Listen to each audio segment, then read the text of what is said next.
Hey, everybody, and welcome to Dear Mr. Potter.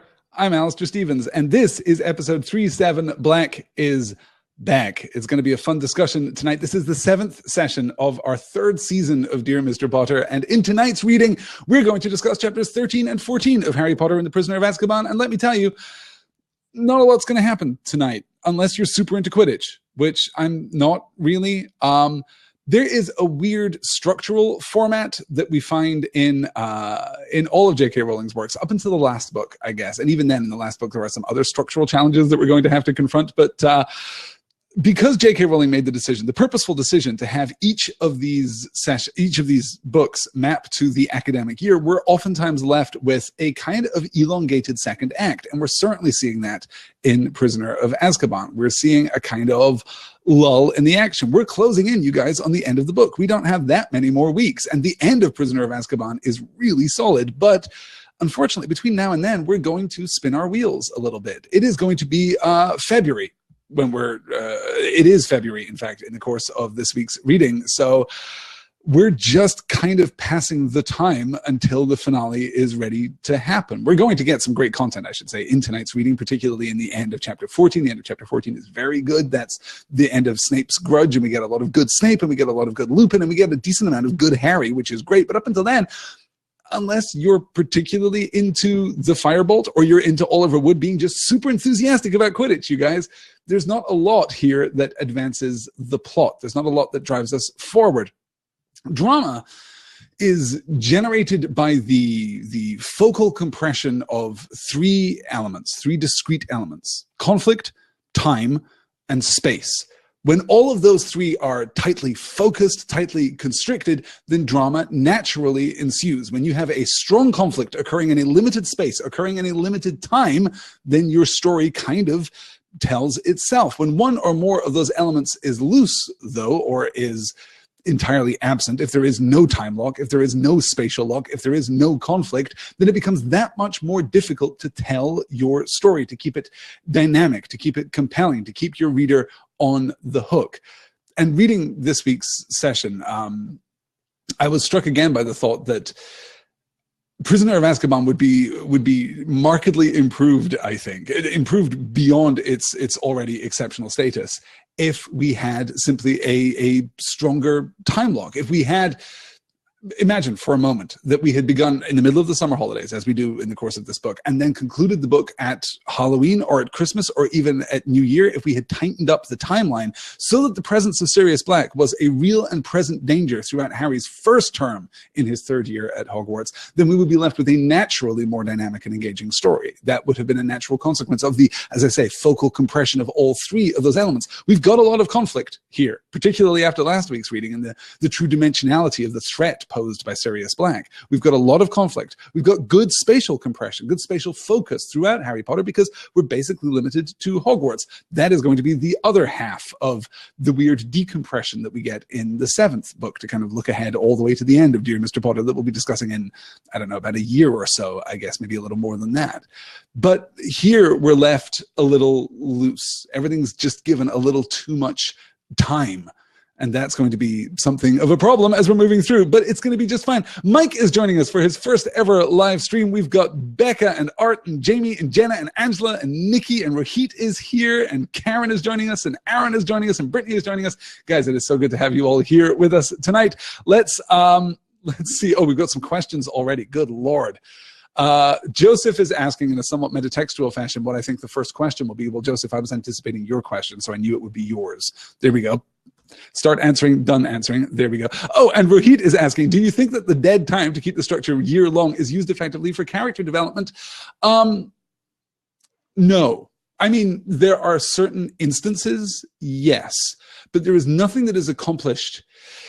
I mean, basically in this book, nothing is accomplished between February and June that couldn't have been more powerfully compressed, that couldn't have been done in a week or in a handful of days. And I think that that is true for the first book, certainly, I think falls into that trap. Chamber of Secrets manages to dodge that quite nicely, actually, by having this this brooding tension. The fact that it is a low burn conflict, the fact that it is a kind of a brooding, kind of increasingly oppressive conflict through Chamber of Secrets actually works to the novel's advantage, to the novel structure's advantage there, I think, as we move through.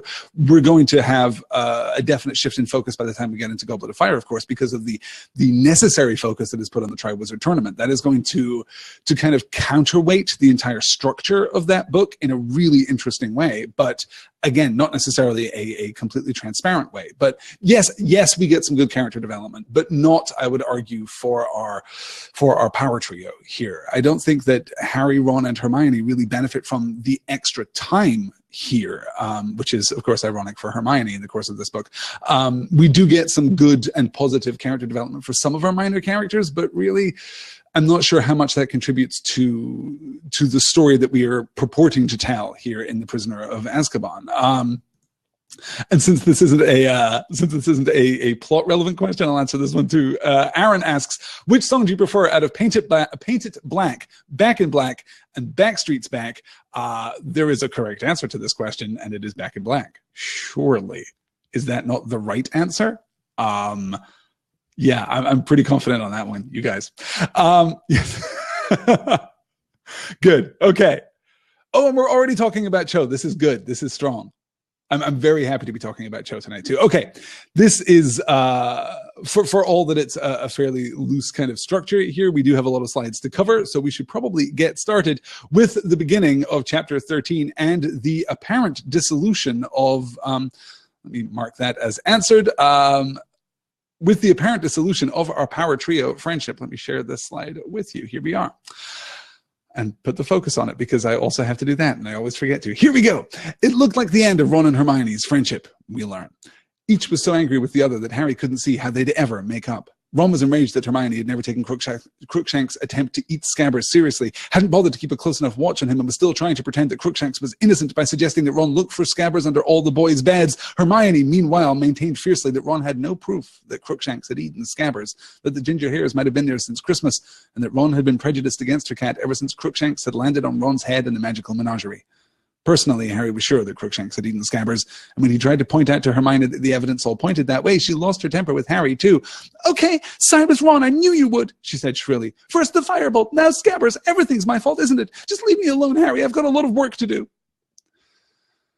There is obviously this burning subplot that we're going to kind of alight upon intermittently through the course of these two chapters and through the back third, I guess, of this book. And what is going on with Hermione personally is a major element of that subplot, but we can't get to that yet. Instead, we're forced by the narrative structure that Rowling has employed to look at this as a typical adolescent fracas. I mean, we're looking at this as a typical kind of hot and cold adolescent relationship. But it does, I think, encourage us to look very directly and very purposefully at Ron and Hermione's relationship in particular, because we've actually not spent a lot of time dealing with Ron and Hermione in the course of the first two books, or in the course of the third book up to this point. The Crookshanks Scabbers subplot has given us an interesting perspective on the power trio, in that we are not encouraged to really consider how Ron feels about Hermione or how Hermione feels about Ron over and above their fairly elementary characterization, their fairly straightforward kind of, I hesitate to say slap, slap, kiss, considering how this relationship is going to go. But I mean, that's basically what we get in exactly the same way. You know, the archetypal power trio outside of Harry Potter, and I do think it's fair to say that Harry Potter has supplanted this as a point of reference for the ethos, pathos, logos power trio kind of dynamic here. The archetypal power trio is the original series of Star Trek, where we have Kirk providing all of the motive force for, gosh, the entire story. And then we have Spock and McCoy on his shoulders. Spock playing the Hermione role, McCoy playing the Ron Weasley role. And their relationship is similarly kind of simple. There's a certain amount of friction there. There's a certain amount of kind of reluctant affection there, I suppose. But it takes us a long time in Star Trek before we even acknowledge that relationship as a primary relationship in and of itself. That is to say that there's a long time, there's a lot of Star Trek before we ever consider Spock and McCoy's relationship as being anything other than a kind of comedically intermediated relationship. That is to say that they both have a relationship with Kirk, and their relationship with each other directly is less important. It takes Rowling much less time to get there. And when she does get there, she does a lot more with it, of course. Ultimately, the relationship between Ron and Hermione is going to be actually very subtle and kind of fascinating and kind of directly engaging, particularly in the seventh book. By the time we get there, I'm a little frustrated by the way that it's actually handled, and I'm a little frustrated by the lack of temporal and spatial focus in the seventh book. But the relationship itself is actually pretty fascinating. And those seeds are planted here, and anchoring this in the kind of metonymic conflict between Crookshanks and Scabbers, and particularly given in mind for those of you who have read ahead in this book and know how things are going to turn out, the way that we kind of anchor and subvert our expectations with regards to Crookshanks and Scabbers, then I think that the inclusion of the subplot is a strong choice. I think that it's a plot that pays off beautifully. But just because a plot pays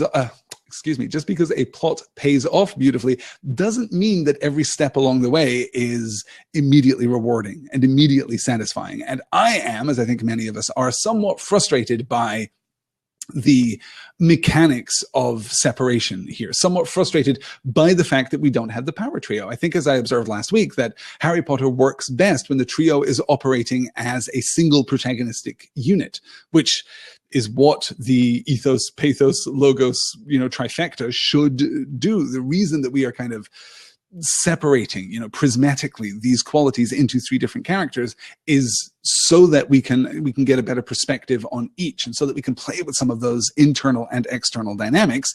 But when we're missing one part of that dynamic, it simply becomes less compelling. And it is certainly fair to say, I think, that in this chapter, in chapter 13 in particular, the kind of mechanic of Harry and Ron just going through the motions is a little obvious. They don't feel as well motivated or as grounded as they could, as they ultimately will. So, for me, that doesn't necessarily, yes, as Rahit says, Ron Hermione dynamics are so great. And because they're missing here, it does feel a little thin, perhaps. One of my favorite parts, Rahit says, of the character writing in the series is how JKR throws hints about deeper complexities in other characters' relationships. That Hermione and Ginny have their own thing going, for example. Yes, exactly. Right? We get a lot of subtlety and intertextuality through the latter books in the series, where we're not so tightly focused on Harry and Harry's experience. And this is the point at which we begin to turn, which I think is one of the reasons why Azkaban, in that very specific regard, can feel a little frustrating, because we're moderating our tone, we're modulating our tone now into something more adult and into something more, narratively egalitarian. We're now looking at other characters as though, whisper it, they're people too, but we're still also very tightly focused on Harry. We're kind of starting that turn, but we're not there yet, which means that these scenes absent of Hermione are just a little flat. And I also don't think that Ron is particularly well motivated through all of this either. I don't feel as though his kind of brusque and muscular kind of affability are necessarily well represented here. But all of that we'll talk about later, because we'll come back to all of it. Is the great thing about it is that it will be resolved, and when it's resolved, it will work actually rather beautifully. Yes, as Ty says here, without a third of the structured trinity, you literally only get a portion of the possibility for the plot. You absolutely do. I would love to see how Hermione interacts directly, and this is, of course, continuing our tradition. We're perfectly happy to distill out elements of the Trinity, of the power trio here, and kind of have them off on one side while the action unfolds. But Azkaban takes a longer approach to that than even Chamber of Secrets, I guess, or at least a more narratively thorough approach to that, because Hermione isn't just absent, as she was in Chamber of Secrets. Now she's actively antagonistic to Ron, and that should generate more conflict than it does, but here we are nonetheless. So this is our introduction. And of course, we should note too, Hermione is right.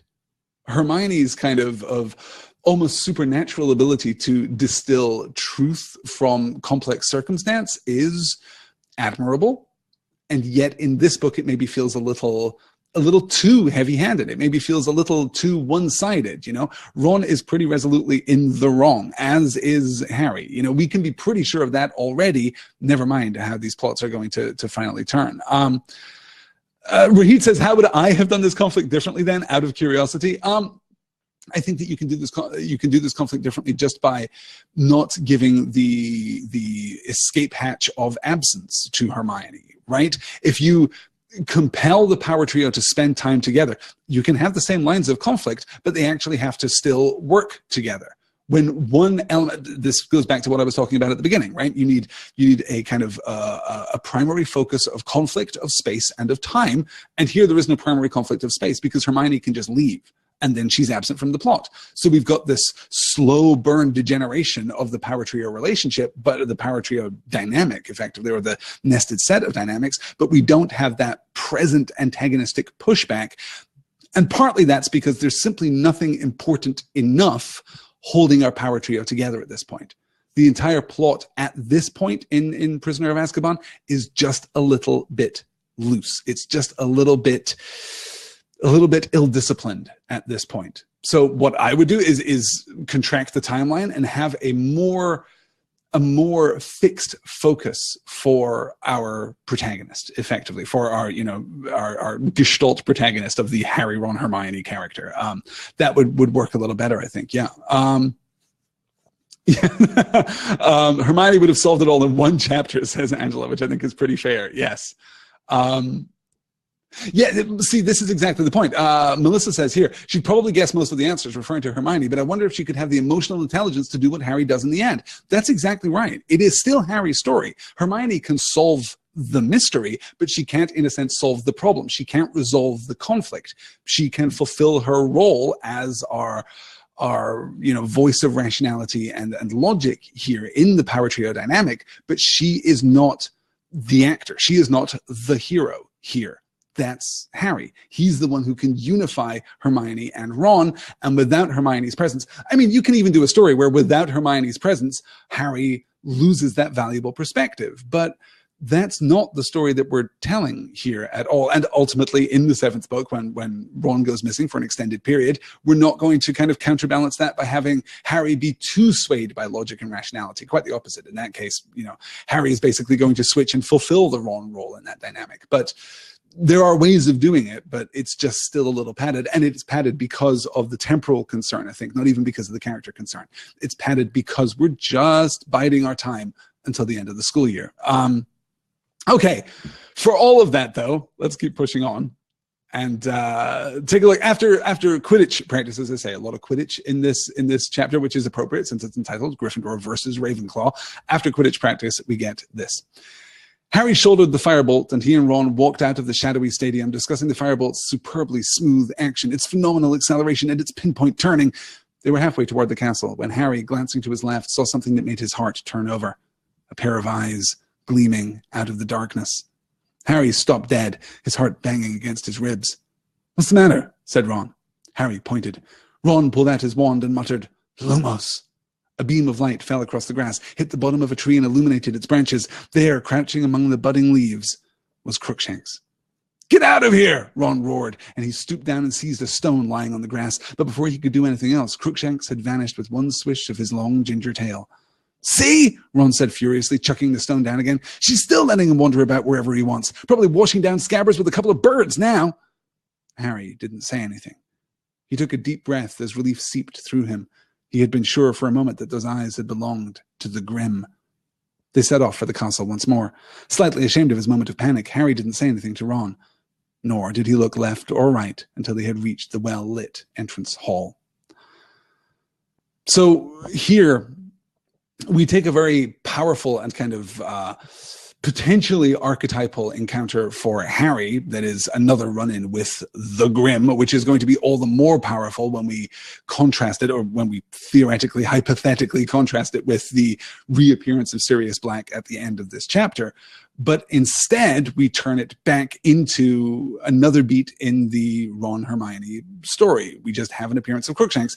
And I want there to be some ambiguity here, but there is, I think, textually No ambiguity here at all. A beam of light fell across the grass, hit the bottom of the tree, and illuminated its branches, semicolon. This is a continuing thought, a dependent thought. There, crouching among the budding leaves, was Crookshanks. There is no ambiguity here at all. Harry does not see the Grim. The Grim is not present here. There is nothing unaccounted for. What Harry is experiencing as he walks back to Hogwarts is something different, right? He's not feeling the fear that he associates with a glimpse of the Grim. Rather, he's experiencing the fear that he associates with the potential glimpse of the Grim. That is to say that within this passage, Harry is once again wrestling with the fear of fear itself, one of our primary themes of the book. And that's a strong choice. That's a strong decision here for J.K. Rowling. She's emphasizing here that Harry is shaken by his potential encounters with the Grim, even more so than he is by his actual literal encounters with the Dementors, for example. This is a specter, a shadow on the fringes of Harry's experience, and it leaves him somewhat less than himself, somewhat less heroic than himself. But here we are, you know? As I catch up with the chat here. Yes, yeah, there's a lot of talks here about the, there's a lot of talk here about the Quidditch, and the Quidditch, as I say, super fun, well written. Madam Hooch is fun. Oliver Wood is actually very funny, I think, through this chapter. But yeah, not a lot of plot advancement. We take a lot of time to do it. Fear of fear itself and fear of shame, notes Nikki. Harry's ashamed of his panic with the Dementors and the Grim as well. That's very true. That's a really great observation, right? The public accountability of fear is something that has weighed on Harry since, you know, the beginning of term, since Draco Malfoy started making fun of him about the Dementors on the Hogwarts Express. Harry has had this experience. So, and that's particularly pointed, particularly acute for Harry because he is the hero of the piece, because he is accustomed to being the boy who lived. He's the celebrity. He saved the school in his first year and then saved the school in his second year. And in his third year, panicked and, you know, passed out because of Dementors. That's kind of where we are with Harry now. But again, the lack of focus here means that all of this really strong narrative material is just kind of is too spread out. It's lacking punch, I think. It's lacking immediacy. From there, the Quidditch match begins. As I say, I'm racing through chapter 13 because there's a lot more, you know, deep stuff in chapter 14 that we can really discuss. Gryffindor versus Ravenclaw, the chess match chapter, says Angela Larue, which I like too. Yes, good. And Joseph points out shame is the worst. Shame absolutely is. Shame is a powerful motivator and will be an extremely powerful motivator, bordering on a primary motivator in the latter half of the Harry Potter series. Certainly, yeah. Good pull. Mia is observing that she loves Jordan's commentary. Jordan's commentary is very, very funny. Let's get to that. They walked out onto the field to tumultuous applause. The Ravenclaw team, dressed in blue, were already standing in the middle of the field. Their seeker, Cho Chang, was the only girl on their team. She was shorter than Harry by about a head, and Harry couldn't help noticing, nervous as he was, she was extremely pretty. She smiled at Harry as the teams faced each other behind their captains, and he felt a slight lurch in the region of his stomach that he didn't think had anything to do with nerves. Wood, Davies, shake hands, and Madam Hooch said briskly, and Wood shook hands with the Ravenclaw captain. Mount your brooms, on my whistle, 3, 2, 1... Harry kicked off into the air, and the firebolt zoomed higher and faster than any other broom. He soared around the stadium and began squinting around for the snitch, listening all the while to the commentary, which was being provided by the Weasley twins' friend, Lee Jordan. They're off, and the big excitement of this match is the firebolt that Harry Potter is flying for Gryffindor. According to which broomstick, the firebolt's going to be the broom of choice for the national teams at this year's World Championship. Jordan, would you mind telling us what's going on in the match? Interrupted Professor McGonagall's voice. Right you are, Professor. Just giving a bit of background information. The firebolt, incidentally, has a built-in auto brake, and Jordan! Professor McGonagall has no time for in-match advertising here. It's pretty great. Joseph is, offering me an easy pitch here. Would the Quidditch chapters work better if the sport itself were more coherent, or would they still be pretty struggly? Oh, this is asked in the Q&A. Let me pick this up here. Yeah, the problem with Quidditch. Quidditch is a terrible sport, as I've observed before. And now, as we're putting more narrative pressure onto Quidditch, its shortcomings as an organized team sport are becoming all the more apparent, I think. Here's the thought experiment. There is nothing narratively separating Quidditch as it exists in the world of Harry Potter from a Quidditch adjacent sport in which Harry and Cho Chang by themselves try to get the snitch. That's pretty much it. It is a solo sport more than it is a team sport. And that has always been the problem with Quidditch. The role of the seeker and the preposterous importance of the snitch basically delegates the rest of the team to acting as bystanders. They are playing their own separate game, which can be completely superseded by the game that Harry is playing pretty much by himself. And that's true not just in a game theory kind of sense, where we're observing the mechanics of Quidditch on the page or on the screen, depending on your medium of choice, but that's clearly narratively the case. Quidditch matches are generally about Harry versus himself. It is Harry addressing his own shortcomings, and that's particularly true in this book. In the last instance, we had Harry brought low by his fear, by the fear of the Dementors, both the fear of the Dementors and the fear caused by the Dementors. Thus, he falls from his broom. That's, a devastating experience for Harry. In this instance, we see that the Patronus charm has armed him, has equipped him. He is now capable of overcoming the threat of the Dementors, even though in this instance, there isn't really a threat from the Dementors. In fact, so giddy is he by the successful application of the Patronus charm that he doesn't even recognize that he isn't feeling the ill effects. He isn't feeling the cold, that bone deep chill that he has associated with the Dementors previously. Even the Boggart in Dementor form has managed to elicit that response from him. He doesn't hear the laughter. He doesn't hear the screaming. He doesn't have a Dementor encounter, but he doesn't care. He doesn't even notice, because he is empowered now by the Patronus charm. This entire Quidditch match is Harry versus his fear. That's the primary theme of this story. And I think that you can argue that throughout the entire run of Harry Potter, certainly we're going to be less interested in Quidditch in the future than we have been up until this point. But I do think that you can argue that every Quidditch match in which Harry is involved devolves to, or if you like, evolves to, ascends to, aspires to a narrative conflict between Harry and himself.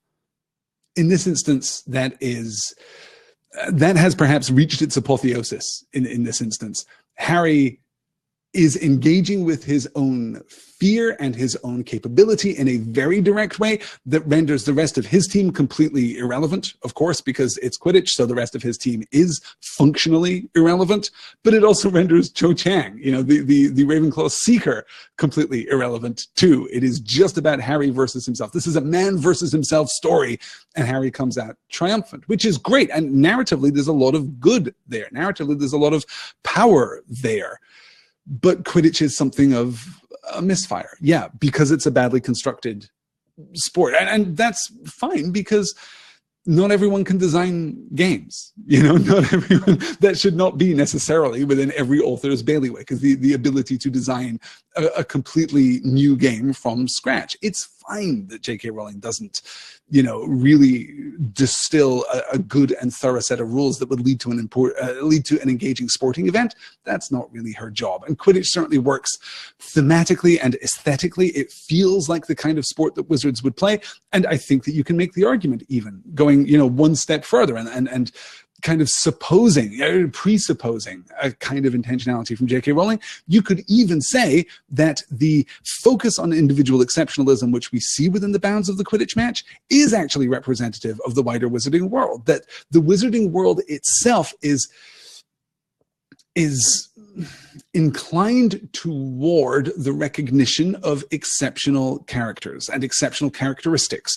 That is to say that within the fictional frame of Harry Potter, the wizard world looks to heroes and villains. They look to exceptionalize people of great stature and quality.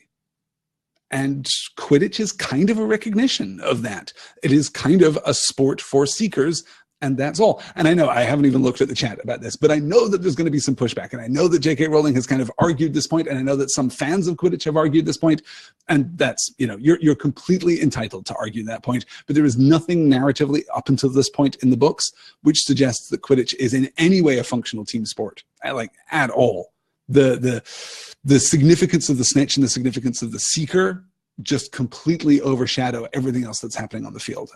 I understand that it is mathematically, theoretically possible, and in fact, we will see instances later in the series of teams ending the game by catching the snitch and still losing. I don't know what to do with that. I don't know what the ludic mechanic there is supposed to indicate to us, because that seems to be more about balancing the world building of Quidditch than it is about representing something deeper about, teamwork or about loyalty or about friendship or about any other kind of thematic statement that we're making within the bounds of Harry Potter. It's just kind of trying to balance Quidditch as a game, which is fine. But when your narrative falters because your world building takes precedence, then your story suffers inevitably. Let me see here. Oh, okay. So we're talking a little bit about wizard chess. Wizard chess is a perfect wizard sport because it's completely about the individual, right? It's just as fantastical as Quidditch, but it's not a team sport. We're not presupposing that it's a team sport. Yeah. Now, Outlander Pam says, after multiple readings, I think I finally understood Quidditch, but it took me forever. Yes, I can understand that. I definitely can. Ty is ducking out. I believe that Ty has a D&D session tonight. Ty, I hope that the dice are kind to you. I don't know if you're running this session or playing in this session, but I hope that the dice are kind to you nonetheless. Yes. Good. And Fina says, no matter what anyone says, I cannot stop loving Quidditch and adoring Lee's commentary, and nor should you, right? Like my objections to Quidditch, my analysis of Quidditch is narrative, not aesthetic, right? I understand people adoring the action of the Quidditch scenes and the image of the Quidditch scenes, or, if you're watching the movies, the actual manifestation, the representation of the Quidditch scenes. I completely get being swept up in that, being super engaged by that, loving that. I get that, and I would deny you no pleasure at all. I find Quidditch fascinating because it kind of stands in opposition to what it purports to represent. It is the team sport. It is functionally the only time during his education at Hogwarts, and at least up until, the foundation of an actual team that Harry puts together himself in a later book, a team that will go unnamed for now in a later book. But up until that point, Quidditch is really the only time that we see Harry operating as a part of a team, like a generalized team that isn't focused on him.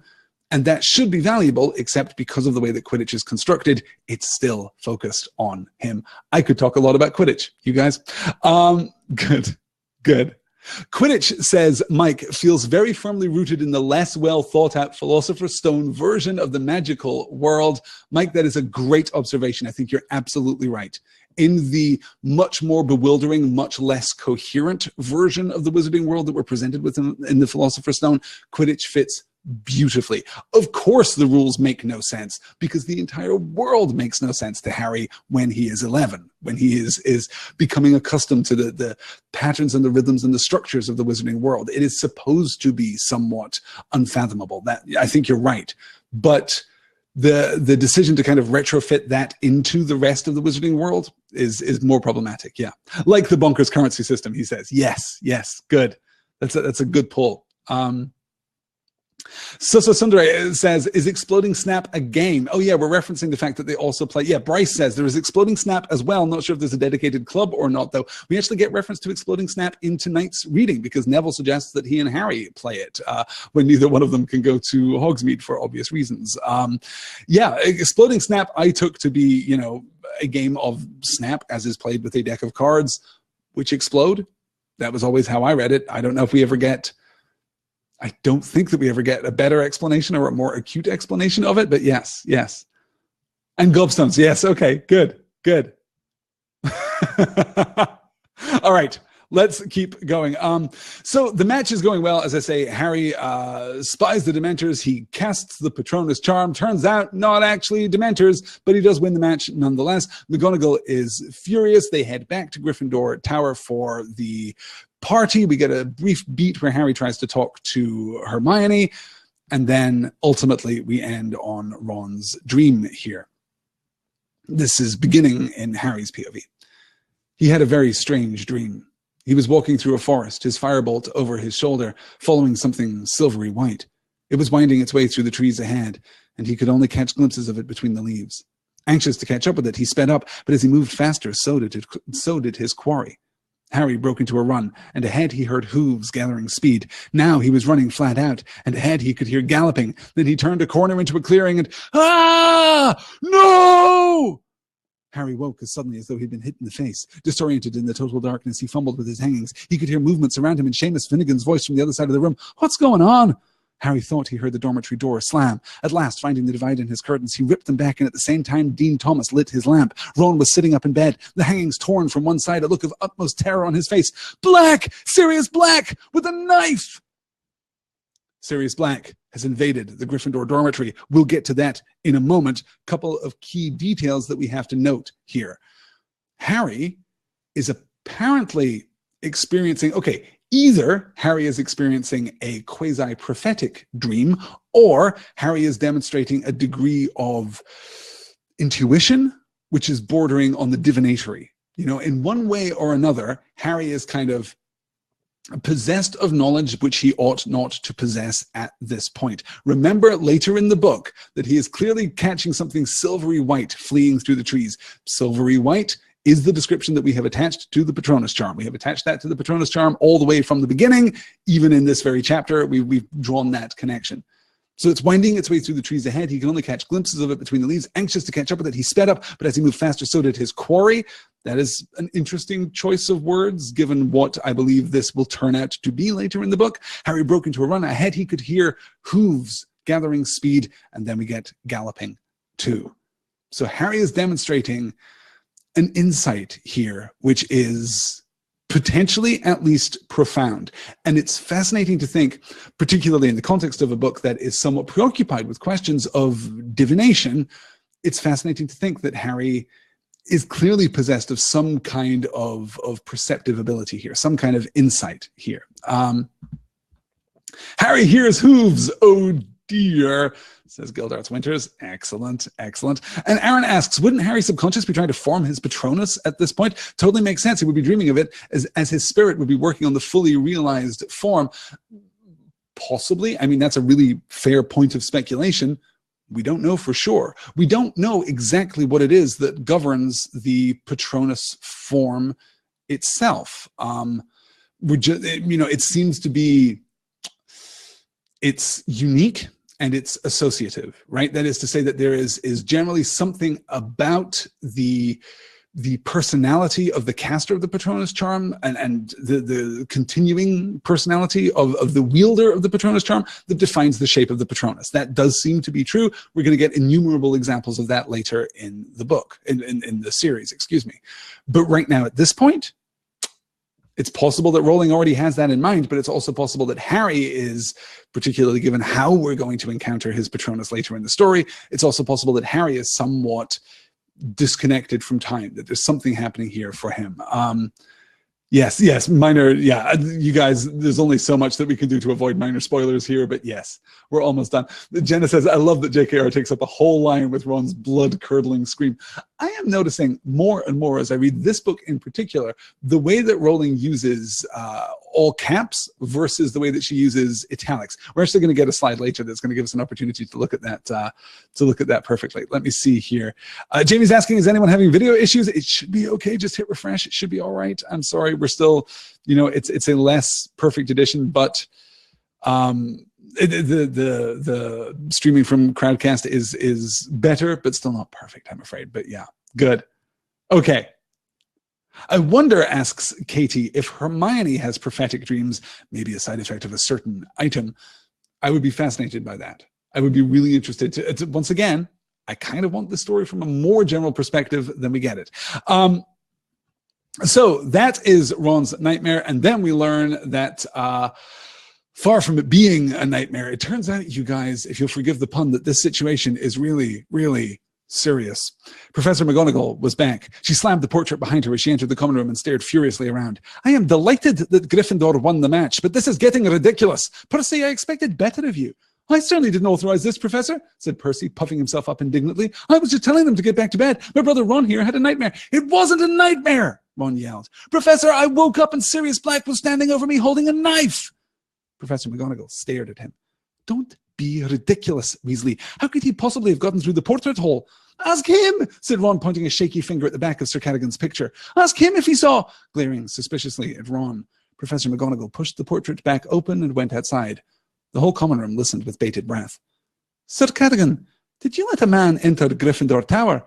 Certainly, good lady, cried Sir Cadogan. There was a stunned silence, both inside and outside the common room. You did, said Professor McGonagall. But the password. He had them, said Sir Cadogan proudly. Not the whole weeks, my lady. Read him off a little piece of paper.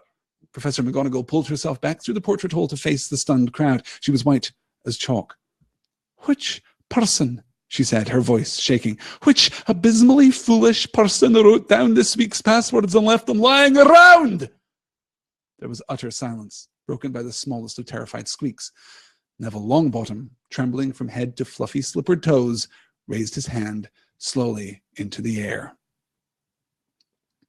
Rahit says, I'm surprised it took you this long to get to the serious pun, Alistair. I've dodged it a couple of times over the course of the last few weeks, but yeah, this was the week I decided I was going to embrace it. Absolutely just embrace it. Oh, Nikki says, Percy's Patronus would be a pufferfish and a peacock mixed together. That, I mean, firstly, yes, that's perfect. Oh my gosh, that's perfect. Secondly, do we get Percy's Patronus? It may be on Pottermore somewhere, but to the best of my recollection, we don't get an insight into Percy's Patronus. Yeah, but mostly we're getting a lot of empathy here for Neville. And Jamie says, I think it's really interesting that Neville, who is often compared to Peter Pettigrew, is the one who gives the password to Black. Foreshadow? Yes, maybe, potentially, at least. Or a foreshadowing? No. Not a foreshadowing, a subversion of foreshadowing, a drawing of a connection, an intimation where there ought not to be an intimation, because Peter Pettigrew and Neville Longbottom, it turns out in the end, don't actually have that much in common. They have something in common only within the space of Harry's imagination. It is Harry's imagination that draws that connection primarily, because he, of course, is vulnerabilizing, is making vulnerable Peter Pettigrew, you know, as he is imagining the interaction between these historical figures at this point, he is demonizing Black and victimizing Peter Pettigrew. So of course he draws the connection between Pettigrew and Longbottom. That seems perfectly organic and perfectly natural at that point. Ultimately, of course, that will be subverted. Yeah. And Rohit calls it out. There it is. Okay. This is why Neville Longbottom is in Gryffindor. Yes, says Rahit, it only occurs to me now that it takes a lot of guts for Neville to just raise his hand and own up to his mistake. Yet another subtle indication that he is not the coward he's often portrayed as. You are absolutely right. That is the most important thing about all of this. McGonagall is shaken. We get this when she's outside the common room, when she's talking to Sir Cadogan. You did, said Professor McGonagall, but the password. That hesitation, that reiteration, that repetition, that is not in Minerva McGonagall's speech pattern anywhere else. I can't think of another example of a moment where even under high stress, she breaks like that. She clearly, before she goes out, already suspects, and then when Sir Cadogan confirms that he did in fact let a man into the common room, she is shaken. So when she comes in, which person she said her voice shaking. She was white as chalk. Her voice is shaking. This is not the McGonagall that we know. This is something else entirely. J.K. Rowling is masterfully demonstrating to us that this is outside of our normal experience and thus something of which we should be just outright terrified at this point. And still, in the silence, in front of everyone, Neville raises his hand. Of course he does. He's Neville Longbottom. He may be inept, he may be unreliable, he may be somewhat socially miscued at this point in his life, but he is still a Gryffindor. And to be a Gryffindor means to possess unfathomable courage. And Neville has that. He earns his place here. Yeah. Yeah, as Rahit says, holy crap, is McGonagall scared, not mad? I always read her as angry. I think both. I don't think, and this is just my personal reading, I don't think that Minerva McGonagall is capable of being scared without also being angry. I think that those two things probably go hand in hand for her. If she finds herself frightened, she is going to be furious about it. And I think that that's where she is now. Which abysmally foolish person wrote down this week's passwords and left them lying around? Neville. Fool of a Longbottom, throw yourself in next time and then you will be no further nuisance, says Alan, drawing another unexpected connection between Dear Mr. Potter and There We're Back Again, available live on Thursday evenings at crackcast.io. Yes, good. Screw Dumbledore, McGonagall is Gandalf, says Jenna Katz. Yes, I don't hate that. Jamie says, I love Neville. Neville reminds me of those nerdy kids in elementary school that no one gave the time of day to, who are now the most interesting people I know. Thank you, Jamie, because, you're amidst such fine company this evening, I'm sure. Yeah, good. Thanks, Wizard Mom, says Jen. Excellent. Okay, so that is chapter 13, and now we're ready to move into chapter 14, and we have more slides to cover and more interesting dynamics to cover too. Let's get into it. Ron had become an instant celebrity. For the first time in his life, people were paying more attention to him than to Harry, and it was clear that Ron was rather enjoying the experience. Though still severely shaken by the night's events, he was happy to tell anyone who asked what had happened with a wealth of detail. I was asleep, and I heard this ripping noise, and I thought it was in my dream, But then there was this draft, and I woke up, and one side of the hangings on my bed had been pulled down. I rolled over, and I saw him standing over me, like a skeleton with loads of filthy hair, holding this great long knife, must have been 12 inches, and he looked at me, and I looked at him, and then I yelled, and he scampered. Why, though? Ron added to Harry as the group of second-year girls who had been listening to his chilling tale departed. Why did he run? Harry had been wondering the same thing. Why had Black, having got the wrong bed, not silenced Ron and proceeded to Harry? Black had proved 12 years ago that he didn't mind murdering innocent people, and this time he'd been facing 5 unarmed boys, 4 of whom were asleep. He must have known he'd have a job getting back out of the castle once you yelled and woken people up, said Harry thoughtfully. He'd have had to kill the whole house to get back through the portrait hole. Then he would have met the teachers. Possibly. Let's set aside for now speculation about Sirius Black's motivations and some of the details of Ron's account. We'll circle back around to that when we have a little more information about which we might speculate. But let's talk about Ron and his instant celebrity. There is something quietly distressing. For the first time in his life, people were paying more attention to him than to Harry, and it was clear that Ron was rather enjoying the experience. Well, sure, I had my life threatened by the most infamous criminal in all of the wizarding world, but at least I'm a celebrity now. And I read this too as being representative not just of Ron's existence in the shadow of Harry Potter, the boy who lived, the greatest celebrity in the wizarding world, but also kind of a reflection on Ron's position as the junior Weasley boy. He's grown up in the shadow of elder brothers. Nothing that he has accomplished for good, Percy, Bill, Charlie, or for ill, Fred, George, is ever going to move the needle as far as his parents are concerned. He's never going to exceed because his elder brothers have already done all that can be done. They've already kind of bounded and pinned the outer edges of that spectrum of behavior. And there's really nothing that Ron can do to stand apart. So he's unaccustomed to celebrity, to notoriety, to uniquity anyway. And now, of course, he's friends with Harry Potter. Now he's friends with the kid at school that everybody knows, that everybody wants to hang out with, or alternately, if we're in the downswing of Harry's, somewhat double-edged popularity, that every kid wants to censure, that every kid wants expelled or wants, thrown in the Chamber of Secrets or whatever. Ron's entire personality is somewhat subjugated, not to Harry, crucially, right? Harry is not exercising dominion over Ron. He is not dominating Ron in that sense.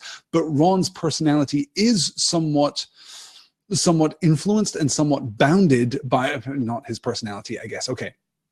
His identity within the frame of Hogwarts. Let's put it that way. Let's try and be as careful as we can here. Ron's identity within the bounds of Hogwarts is somewhat subordinate to Harry's identity within the bounds of Hogwarts. That is to say that Ron exists as a subjunct of Harry in exactly the same way as Hermione exists as a subjunct of Harry for most of their time at Hogwarts.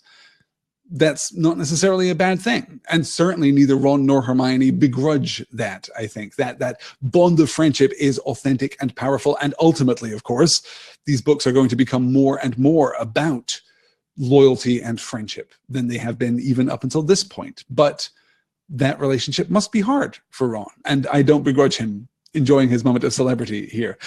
Jenna says, but Hermione is known as the cleverest witch in their year, further overshadowing Ron.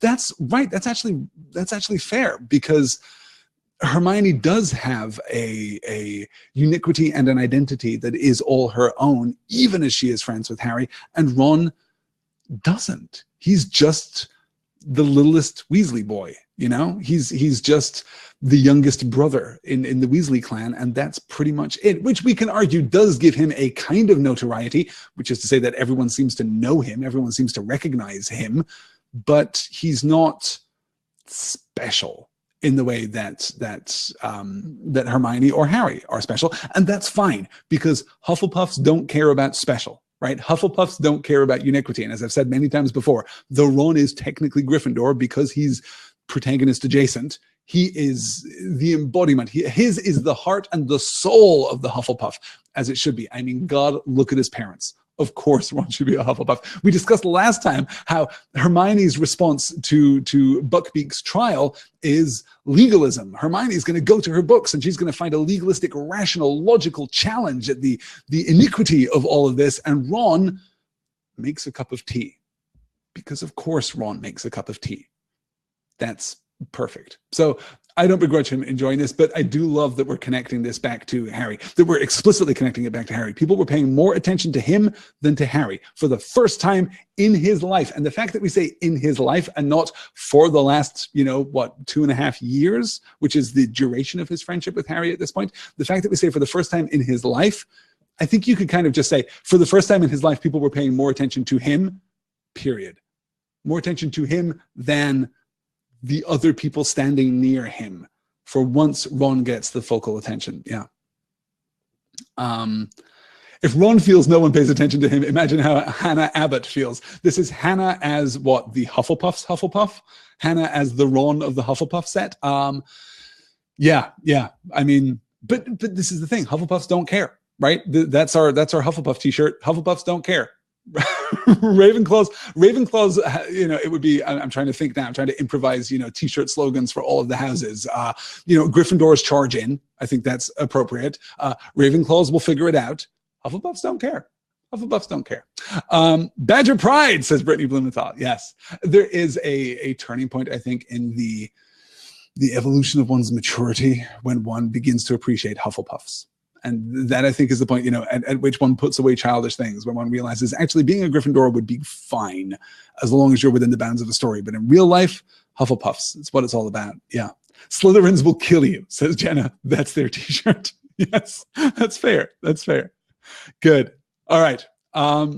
Let's keep going. That's Ron's celebrity. And then we get a note from Hagrid. Harry tore open the envelope while Hedwig helped herself to some of Neville's cornflakes. The note inside said, "Dear Harry and Ron, how about having tea with me this afternoon around 6? I'll come collect you from the castle. Wait for me in the entrance hall. You're not allowed out on your own. Cheers, Hagrid." "He probably wants to hear all about Black," said Ron. So at 6 o'clock that afternoon, Harry and Ron left Gryffindor Tower past the security trolls at a run and headed down to the entrance hall. Hagrid was already waiting for them.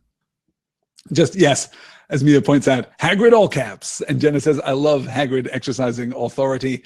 I do kind of like that too. Wait for me in the entrance hall. You're not allowed out on your own. I have one question. Do we really believe that Hagrid would have correctly used that semicolon? Wait for me in the entrance hall, semicolon, you're not allowed out on your own. Semicolons do not seem to me to be Hagrid-style punctuation. I would love to believe that he is more literate than he has been presented to us as previously, but still. Harry and Ron push on to Hagrid's hut, and we get this conversation. "I've got something to discuss with you two," said Hagrid, sitting himself between them and looking uncharacteristically serious. "What?" said Harry. "Hermione," said Hagrid. "What about her?" said Ron. "She's in a right state, that's what. She's been coming down to visit me a lot since Christmas. Been feeling lonely. First you weren't talking to her because of the firebolt. Now you're not talking to her because of her cat." "Eight scabbers," Ron interjected angrily. "Because her cat acted like all cats do," Hagrid continued doggedly. She cried a fair few times, you know. Going through a rough time at the moment. Bitten off more than she can chew, if you ask me. All the work she's trying to do. Still found time to help me with Buckbeak's case, mind. She found some really good stuff for me. Reckon it'll stand a good chance now. Hagrid, we should have helped as well. Sorry, Harry began awkwardly. I'm not blaming you, said Hagrid, waving Harry's apology aside. God knows you've got enough to be getting on with. I've seen you practicing Quidditch every hour of the day and night, but I've got to tell you, I thought you two'd value your friends more than broomsticks or rats. That's all. Harry and Ron exchanged uncomfortable looks. Couple of interesting details here. Hagrid has many layers, says Angela. He reads Shakespeare every night. I wouldn't necessarily turn to Shakespeare for the right rules on using a semicolon either, but I take your point very well. Things are dire when Hagrid is the source of reason and perspective, says, I'm sorry, it just scrolled there. Joseph said that. Thank you, Joseph. Yes, I think you're completely right. When he calls them out, you know that things have gone a little too far. We also have a weird interjection that caught my eye only on this reading. God knows you've had enough to be getting on with. Is this the first time that a wizard has specifically said God, has used even euphemistically God knows as a phrase here, as an idiomatic phrase? I've been thinking about this a lot because, of course, we've been talking about Sirius's role as a godfather. We've been talking about, you know, what was the wedding like, and was Harry, you know, was Harry baptized, and all of these things, and talking about the kind of social obligations of faith and religion in Britain / in Scotland / in England, depending on, you know, exactly which part of the book we're talking about.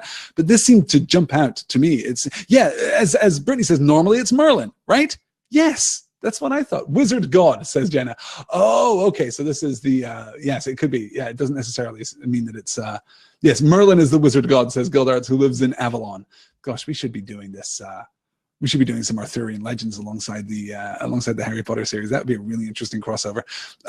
Thank God is used in the Deathly Hallows, and I remember noting it as well when I first read it, and I was only 12. Wow, okay. Yeah. Good. Okay, gosh, we need to keep moving. For all that we don't have many slides here tonight, we're actually running out of time and must push on. So here we get the framing of, you know, this is for the juvenile readers in the audience. In case you've missed it, the way that they have treated Hermione has been actually pretty abominable. And that's codified here. God knows you've had enough to be getting on with. I've seen you practicing Quidditch every hour of the day and night. Well, yeah, of course. You don't have to keep your promise to me to help Buckbeak. You don't have to be a good friend to Hermione. Harry, you've been practicing Quidditch. Of course you have. That's fine. I don't blame you for that. And I genuinely don't think that Hagrid is being sarcastic there either. But I've got to tell you, I thought you two would value your friend more than broomsticks or rats. That's all. And note here that Hagrid is absolutely embodying his role as a teacher, as a professor. We talked about the care of magical creatures class. We talked about the whole Buckbeak incident and the fact that actually, you know, Hagrid maybe doesn't have what it takes to be a professor at Hogwarts. But what he does have is a profound understanding of the natural world. Because her cat acted like all cats do. This is a startlingly insightful comment from Hagrid. This is a startlingly kind of pragmatic approach to this entire situation. Well, of course, Crookshanks ate Scabbers. That's what cats do. It's not about Hermione. It's about Crookshanks. And Hagrid, for all of his trouble with the magical creatures under his care, and the magical creatures of the Forbidden Forest in a more general sense, never tries to subvert their nature. He is celebratory of their nature, whether it is, you know, the acromantulas, or it is dragons, or it is Buckbeak himself. It doesn't matter.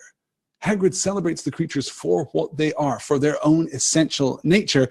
And it seems to me that here, by having Ron be critical of, theoretically, of course, we're kind of building a hypothetical framework here that will be disproven later in the book, but for now, having Ron be critical of Crookshanks is something like having Ron be critical of Hermione. Crookshanks, excuse me, is acting in accordance with his truest nature. Hermione is acting in accordance with hers. And, well, I suppose we can ask the question, is Ron acting in truest accordance with his? Is it a Hufflepuff trait? Is it a Hufflepuff / Gryffindor trait? Is it a Ron Weasley trait to be angered over the theoretical death of Scabbers, so much so that he is severing his relationship with Hermione, that he is being actively, cruel and dismissive of Hermione.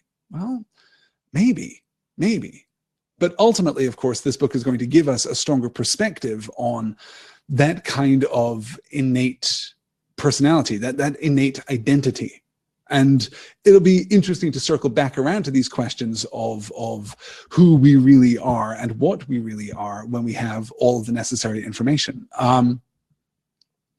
Yeah, good. Okay. Oh, Joseph's 16-month-old son is contributing to the YouTube chat. That's adorable. That's very adorable. Good. Just a series of semicolons there. Sorry, one semicolon, a series of colons. So it's kind of contributing to our conversation about Hagrid. I like that. Thank you very much. That's appropriate. Hagrid Merlin, says Angela, would say, "You're a king, Arthur." Yeah. I'm not against that. It would actually genuinely be interesting to look at some Arthurian legend. As I was saying before, Dear Mr. Potter is now basically in the regular schedule. We're going to continue through the rest of the book series without a major hiatus, but I would very much like to look at some other parallel or adjacent texts in between the Harry Potter books, do short series. I'm thinking very powerfully about doing A Wizard of Earthsea by Ursula K. Le Guin after we're done with Prisoner of Azkaban. Stay tuned for announcements about that. But yeah, doing some real Arthurian myth, maybe between, actually, yeah, after Goblet, that would be kind of appropriate. Let's keep that open for now, I guess. Yes, good. All right, let's keep going here. Now that we're done with Hagrid, we kind of picked up with Hagrid's experience. So from here, it's Hogsmeade's day, and Harry is interrupted by Neville as he tries to sneak out of the castle using the Marauders map. And there's a little comedic to and fro. There's a little brief run-in with Snape. And then ultimately Harry does manage to sneak out. He hangs out with Ron wearing his invisibility cloak the whole time. Then outside the Shrieking Shack, Ron is approached by Malfoy, Crabbe, and Goyle, and Harry decides to intervene. Crabbe blundered forward, his long arms outstretched like a zombie. Harry dodged around him, picked up a stick, and lobbed it at Crabbe's back. Harry doubled up with silent laughter as Crabbe did a kind of pirouette in midair, trying to see who had thrown it. As Ron was the only person Crabbe could see, it was Ron he started toward. But Harry stuck out his leg. Crabbe stumbled, and his huge flat foot caught the hem of Harry's cloak. Harry felt a great tug, then the cloak slid off his face. For a split second, Malfoy stared at him. "Ah!" he yelled, pointing at Harry's head. Then he turned tail and ran at breakneck speed back down the hill, Crabbe and Goyle behind him. Harry tugged the cloak up again, but the damage was done. "Harry," Ron said, stumbling forward and staring hopelessly at the point where Harry had disappeared. "You better run for it. If Malfoy tells anyone, you better get back to the castle quick." "See you later," said Harry, and without another word, he tore back down the path toward Hogsmeade. Firstly, the Shrieking Shack. The Shrieking Shack is a phrase that I have a great deal of trouble saying because I want to interpose that extra R there in the second word, but that makes no sense. The Shrieking Shack is an interesting bit of world building, an interesting bit of foreshadowing. I don't know what it means for a shack to be particularly haunted in the context of the wizarding world of Harry Potter, particularly given that we're about to return to Hogwarts, where there are, I don't know, a bajillion ghosts just hanging around, and, wizards don't seem to have a terribly difficult antagonistic relationship with ghosts. Peeves is about as bad as it gets. How bad must the Shrieking Shack be? Point of speculation for another time there. Oh, good. Bryce says, right before this, it says that Harry hissed into Ron's ear about his sinister plans, certainly his Slytherin side coming out. Well, that is what I wanted to get to, right? Is that Harry here is being un-Harry-like. There is a degree of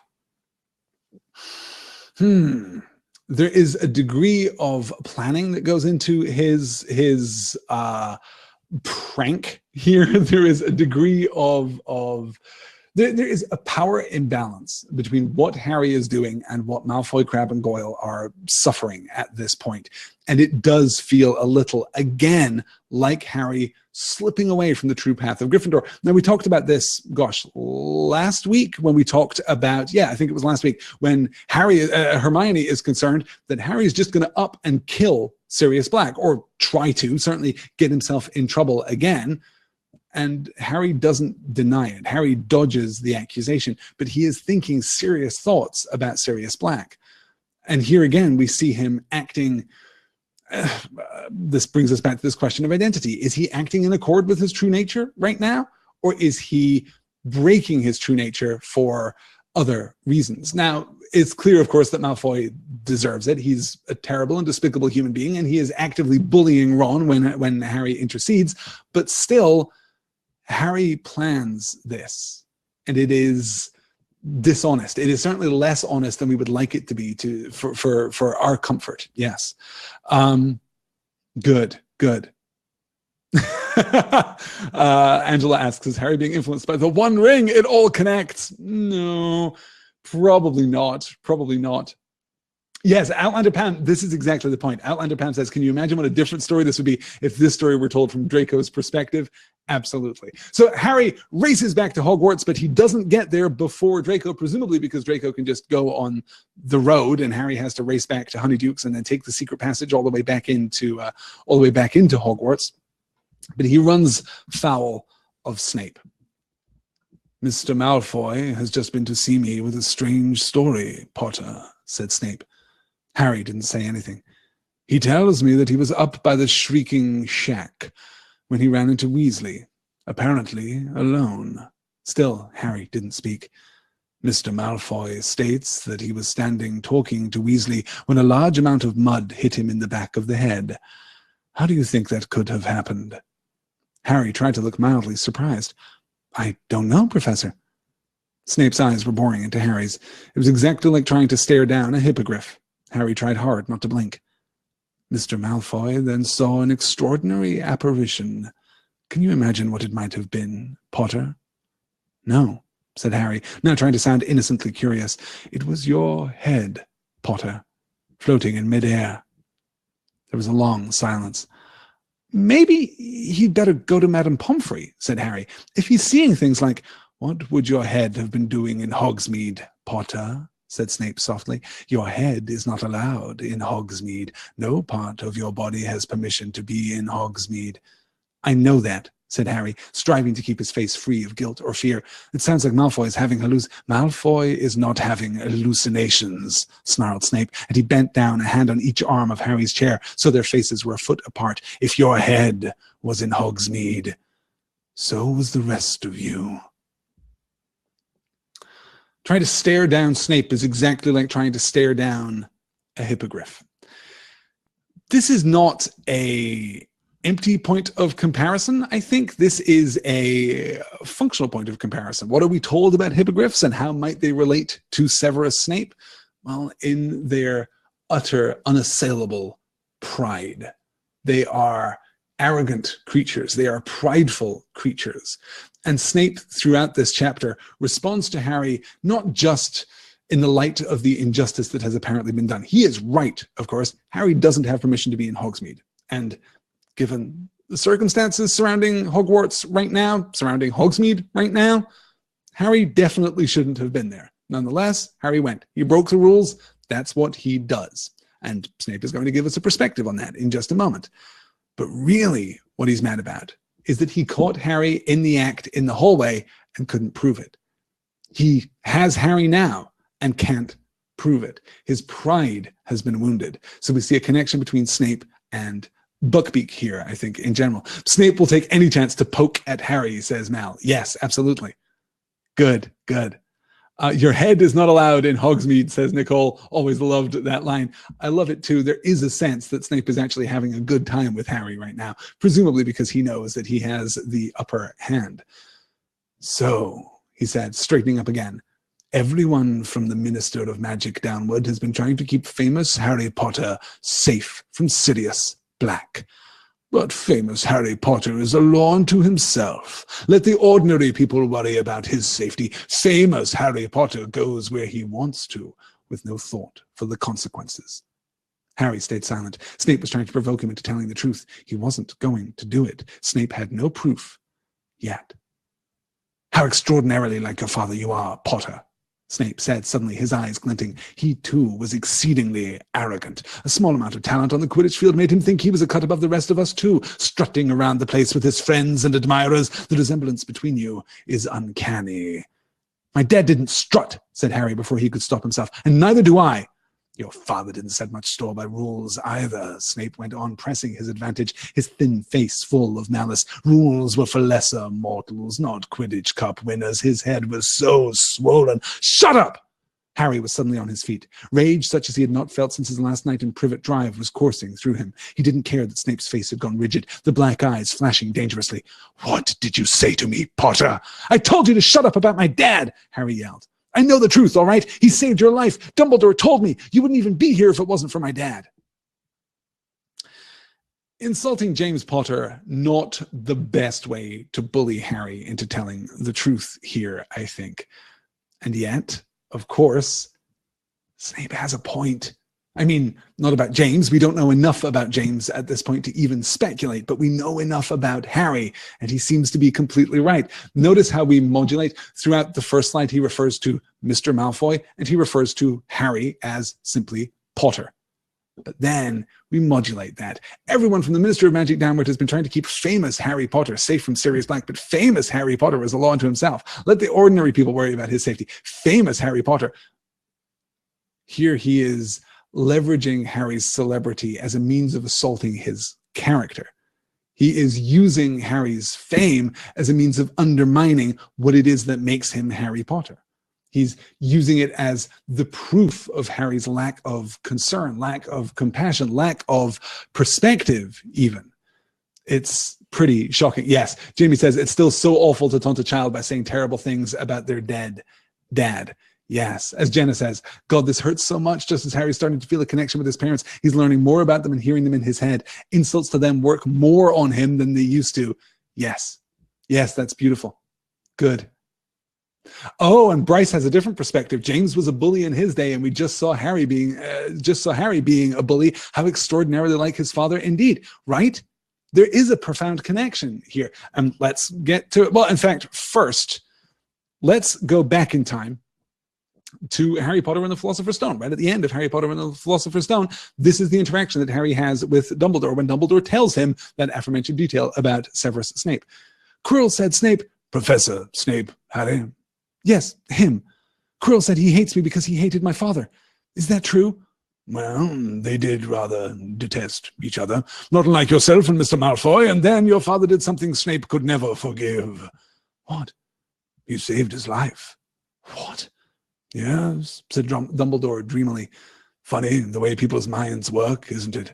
Professor Snape couldn't bear being in your father's debt. I do believe he worked so hard to protect you this year because he felt that would make him and your father even. Then he could go back to hating your father's memory in peace. Harry tried to understand this, but it made his head pound, so he stopped. I present the slide not, of course, as though it were a true accounting of the history of Snape and James Potter, but rather because this is what Harry understands up to this point. This is what explains Snape's contrary behavior in the first book, at least to the fullness of Harry's understanding. Why does Dumbledore tell Harry this at the end of the first book? Because J.K. Rowling had to have an explanation for why Snape was apparently acting out of character. She was opening up a certain complexity in his characterization without, I suspect, any real plan of following through. Certainly Dumbledore presents it, of course, as a conclusion to Snape's story. I do believe he worked so hard to protect you this year because he felt that would make him and your father even. Then he could go back to hating your father's memory in peace.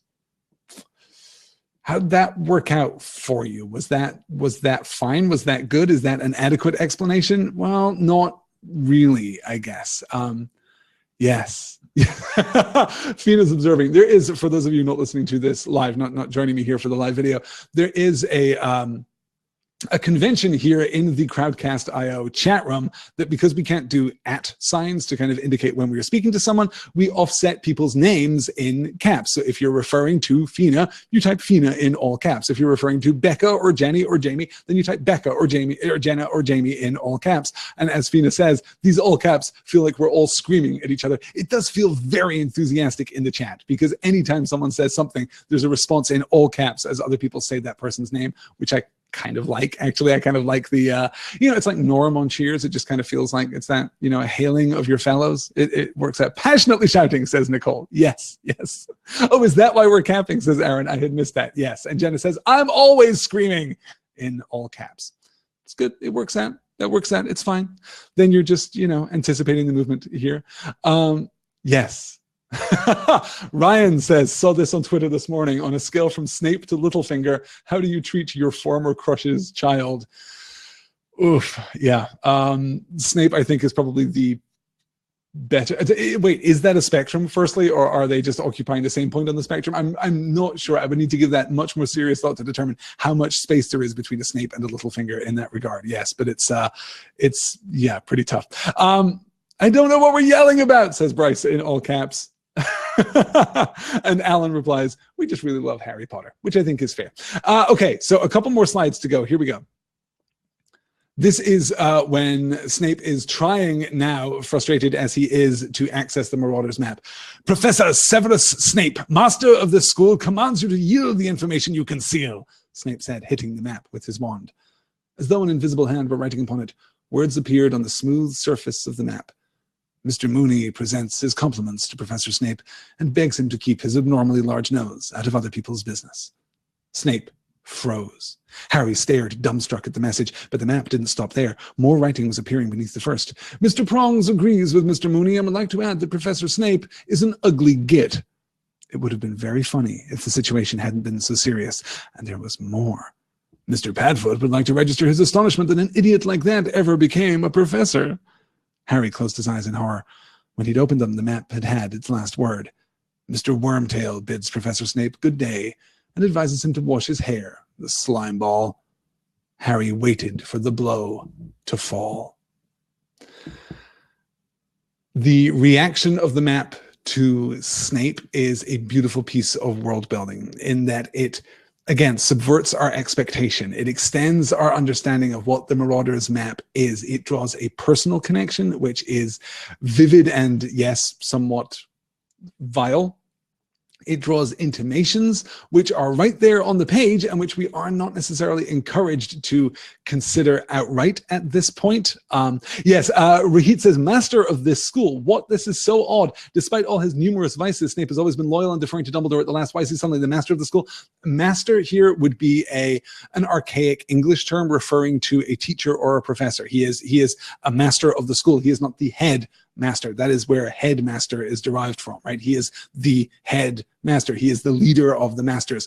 Master would have been an archaic form for teacher or for tutor in this sense. Yes. So he's not taking ownership of the school. This is just a weird little British archaism to confuse it. As Rahit says, British English. Yes, exactly. Exactly. It does stand out. Yes.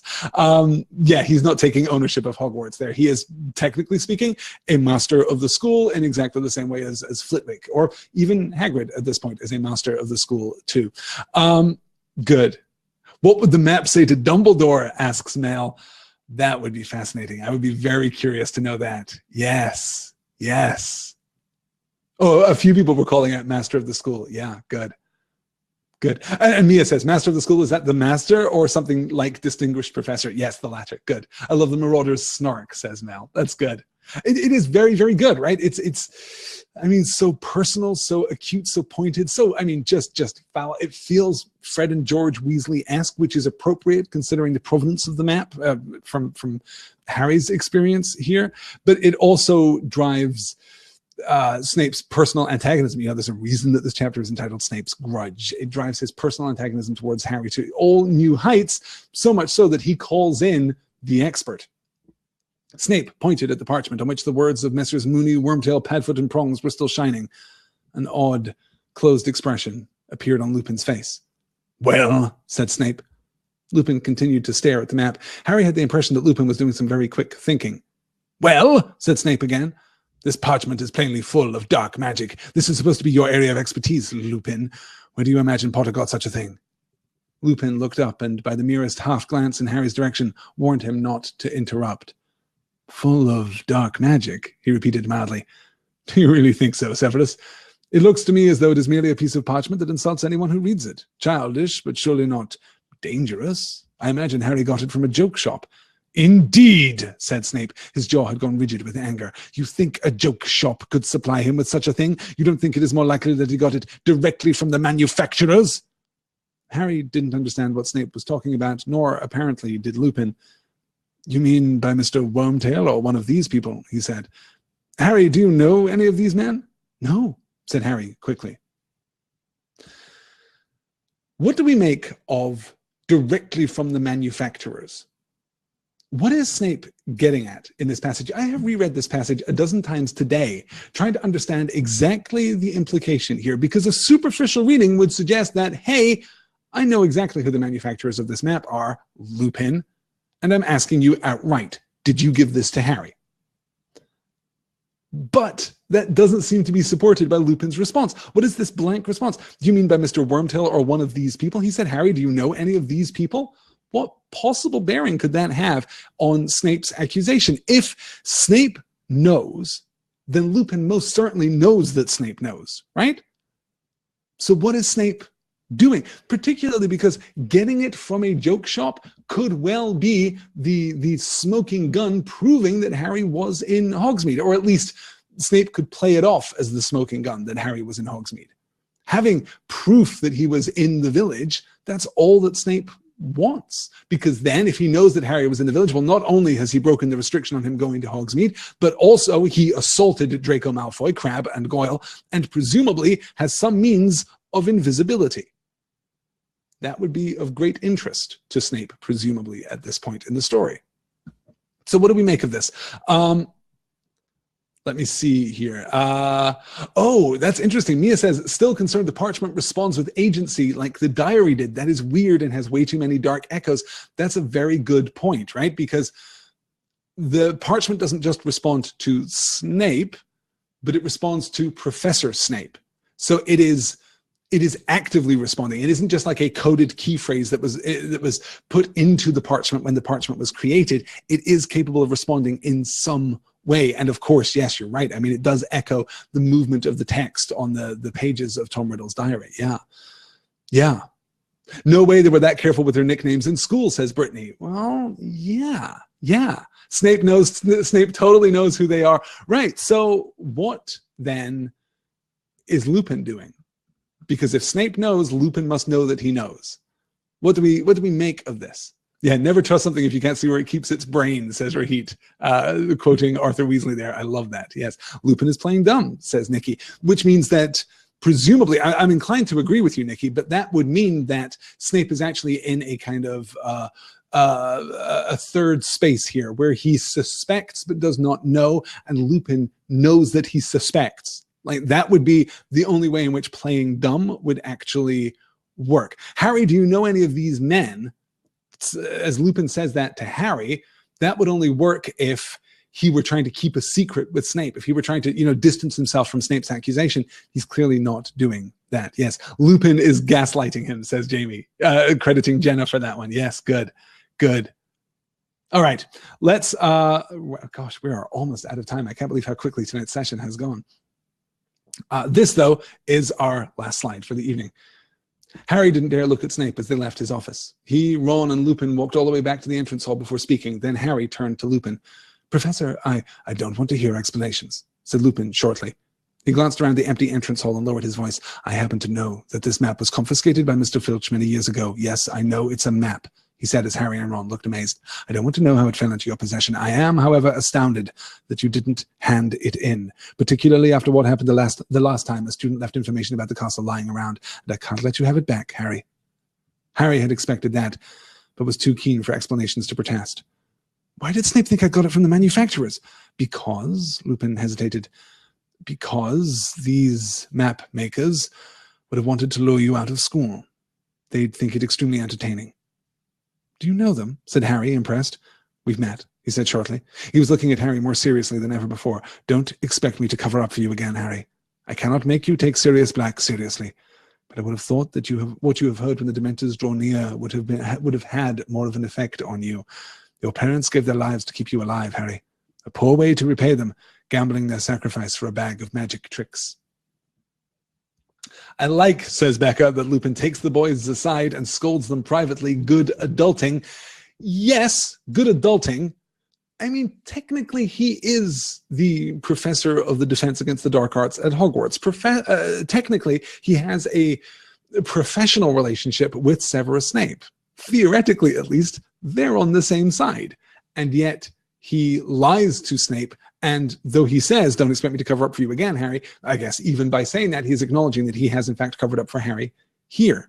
And it's not just about the map, but it is about Harry too. He could have confiscated the parchment without offering the excuses to Snape that gets Harry off the hook. Of every admonishment for an authority figure Harry has gotten to this point, I think this probably cuts the deepest. I think so too, because Lupin invokes his parents.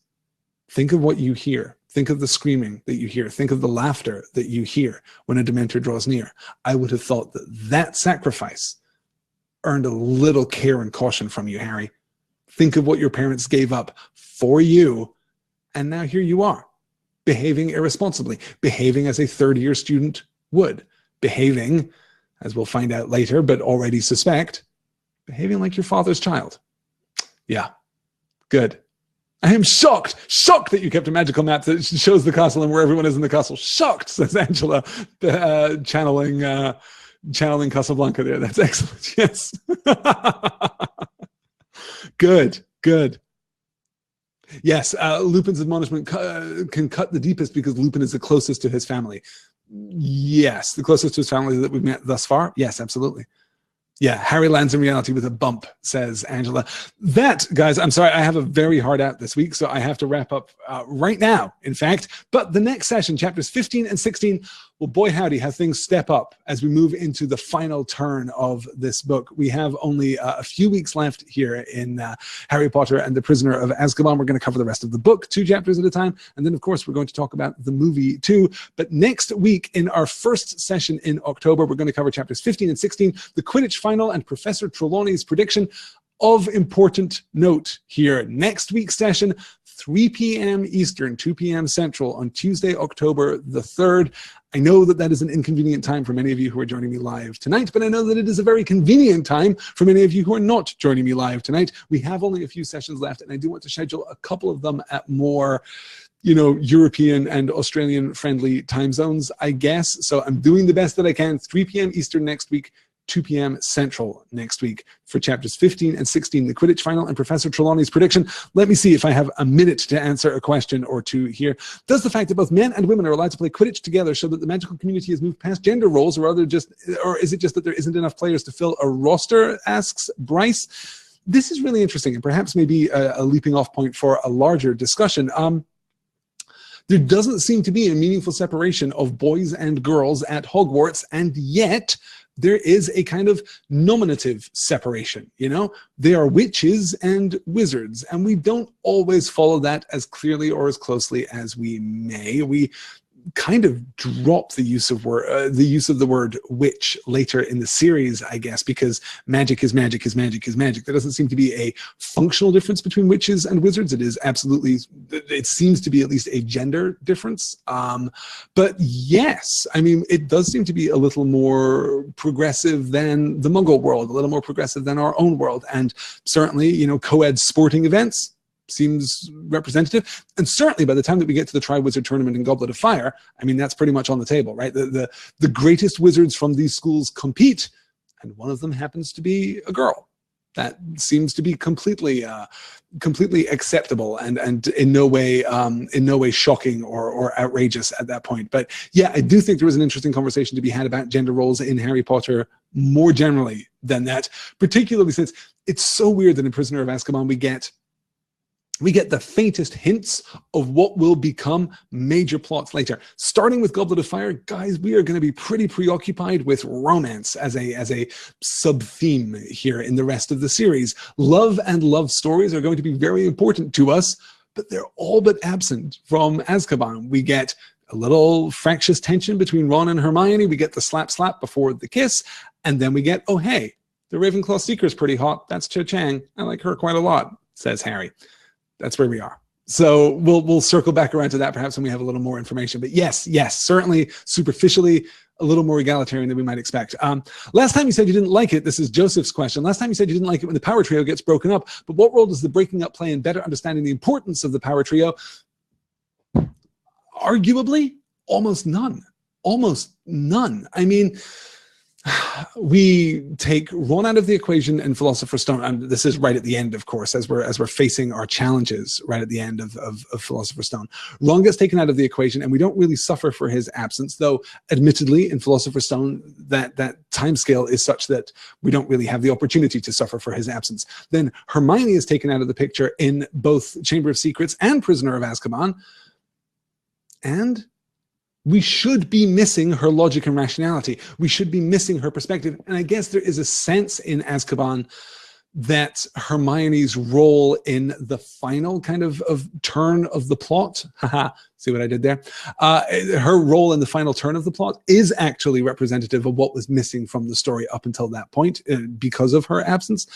For me, I need to understand the power trio dynamics by presence, which I think we get pretty clearly throughout the entire story. When they are together, they are stronger and more capable, or by absence, when they are apart, they are less capable.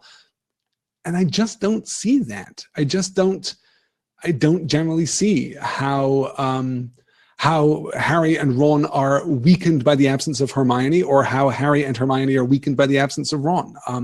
Perhaps that is something that we can pay more attention to as we move through the rest of the books in the series, and see not just in the power trio dynamic, but in our extended dynamic. You know, as we start really drawing lines here, lines of loyalty and affiliation and purpose, shared purpose, we might be able to interpret that a little more carefully, a little more closely. Let's make this the last question.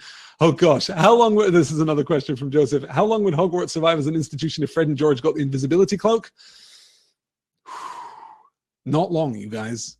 Not long. How long would it take before Fred and George accidentally destroy Hogwarts, I guess would be my question. Like, what is the over under on them just in you know, what was the term for them, the explanation for them letting off the dung bombs in the Gryffindor common room in last week's reading, end of term high spirits? How long until end of term high spirits lead to, you know, actually devastating consequences? This is my problem with Fred and George, is that they work in the boarding school adventure story. They work less well for me in the fantasy adventure story because, yeah, they're up against it. Yeah, that, guys, I'm afraid is going to do it here. Yes, turn a phrase, says Angela. I see what you did, Alistair. Yes, good. All right, guys, thank you so much for joining me. I really do have to wrap it up there. I will be back next week, as I said, with, oh, my slide is still up. Look at that. I will be back next week with chapters 15 and 16, 3 p.m. Eastern, next Tuesday. You'll be able to find that on the Crowdcast events page starting on Monday. You can subscribe to the newsletter, which contains the full broadcast schedule every week if you head on over to pointnorthmedia.com, where you can also register for my upcoming class, Watching Our Stories, the History of Television. Over the course of 2 hours, I'm going to talk about the history of television, partly as an industry, partly as an art form, but mostly as a narrative medium. I'm going to be talking about the kinds of stories that television has told and the ways in which television has adapted and evolved to better tell specifically those kinds of stories. If you're curious about what makes television unique, about what makes television television in the United States and in the United Kingdom in particular, then head on over to pointnorthmedia.com and click the classes tab at the top and register for that class. It is going to be a ton of fun. That is going to do it for this episode of Dear Mr. Potter. I'll be back with you again in the very near future. Until then, mischief managed.